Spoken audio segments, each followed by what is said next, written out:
सदियों बाद कोई ऐसा शख्स का जन्म होता है जो लिखी हुई इतिहास पर भी भारी पड़ जाता है। और ऐसे ही शख्स का एक झलक पेश करने जा रहा हूं, जिनका नाम है विल्मा रुडोल्फ। विल्मा रुडोल्फ का जन्म 1940 ईस्वी में अमेरिका के एक प्रांत टेनेसी के एक गरीब परिवार में हुआ था। वह 22 भाई बहनों में बिस्वा थी। 4 साल की उम्र में उसने डबल निमोनिया और काला बुखार ने गंभीर रूप से बीमार कर दिया। इनकी वजह से उसे पोलियो हो गया। वह पैर को सहारा देने के लिए ब्रास पहना करती थी।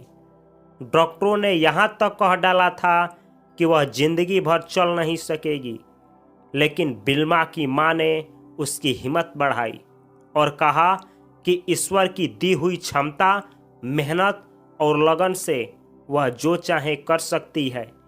यह सुनकर विल्मा ने कहा कि वह इस दुनिया की सबसे तेज धाविका बनना चाहती है। 9 साल की उम्र में डॉक्टरों के मना करने के बावजूद विल्मा ने ब्रास को उतारकर पहला कदम उठाया, जबकि डॉक्टरों ने कहा था कि वह कभी चल नहीं पाएगी। 13 साल की होने पर उसने अपनी पहली दौड़ प्रतियोगिता में हिस्सा लिया और सबसे पीछे रही। उसके बाद वह दूसरी, तीसरी, चौथी दौड़ प्रतियोगिताओं में हिस्सा लेती रही और हमेशा आखिरी स्थान पर आती रही। वह तब तक कोशिश करती रही जब तक कि वह दिन नहीं आ गया जब वह फर्स्ट आई। 15 साल की उम्र में विल्मा टेनेसी स्टेट यूनिवर्सिटी गई, जहां वह एड टेम्पल नाम के एक कोच से मिली। विल्मा ने उन्हें अपनी यह ख्वाहिश बताई कि मैं दुनिया की सबसे तेज धाविका बनना चाहती हूँ।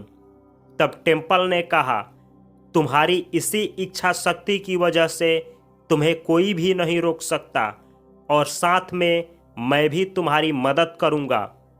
आखिर वह दिन आया जब विल्मा ने ओलंपिक में हिस्सा लिया। ओलंपिक में दुनिया के सर्वश्रेष्ठ खिलाड़ियों में मुकाबला होता है। विल्मा का मुकाबला जूता हेन से था, जिसे कोई भी नहीं हरा पाया था। पहली दौड़ 100 मीटर की थी। इसमें विल्मा ने जूता को हराकर अपना पहला गोल्ड मेडल जीता। दूसरी दौड़ 200 मीटर की थी। इसमें विल्मा ने जूता को दूसरी बार हराया और उसे दूसरा गोल्ड मेडल मिला। तीसरी दौड़ 400 मीटर की रिले रेस थी और विल्मा का मुकाबला एक बार फिर से जूता से ही था। रिले में रेस का आखिरी हिस्सा टीम का सबसे तेज एथलीट ही दौड़ता है, इसीलिए विल्मा और जूता दोनों को अपनी अपनी टीम के लिए दौड़ के आखिरी हिस्से में दौड़ना था। विल्मा की टीम के 3 लोग रिले रेस के शुरुआती 3 हिस्से में दौड़े और आसानी से बैटन बदली। जब विल्मा के दौड़ की आखिरी बारी आई, उसके हाथ से बैटन ही छूट गई, लेकिन विल्मा ने देख लिया कि दूसरी छोर पे जूता है ने तेजी से दौड़ चली है। विल्मा ने गिरी हुई बैटन उठाई और मशीन की तरह तेजी से दौड़ी हुई जूता को तीसरी बार भी हराकर अपना तीसरा गोल्ड मेडल जीता विल्मा रुडोल्फ। यह बात इतिहास के पन्नों में दर्ज हो गई।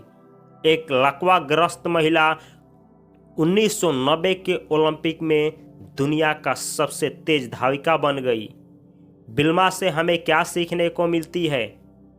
इससे हमें शिक्षा मिलती है कि कामयाब लोग कठिनाइयों के बावजूद सफलता हासिल करते हैं, न कि जब कठिनाइयाँ नहीं होती। जब हम किसी ऐसे व्यक्ति की कहानी सुनते या पढ़ते हैं जिससे हमें कमियों को खूबसूरती में बदल दिया हो, तो ऐसी कहानी सुन कर के इंस्पिरेशन मिलती है। तो इसी तरह का अगर आप कहानी सुनना चाहते हैं तो इस चैनल को सब्सक्राइब करें। अगर इस कहानी से आप लोगों को इंस्पिरेशन मिला हो तो इस वीडियो को किसी ग्रुप में या किसी फ्रेंड के पास या अपने सोशल मीडिया पे अवश्य शेयर करें। मैं मिलता हूँ ऐसे ही वीडियो लेकर के मोटिवेशन भरी अगली वीडियो। तब तक के लिए आप सभी को तहे दिल से नमस्कार। Thanks for watching. जय हिंद।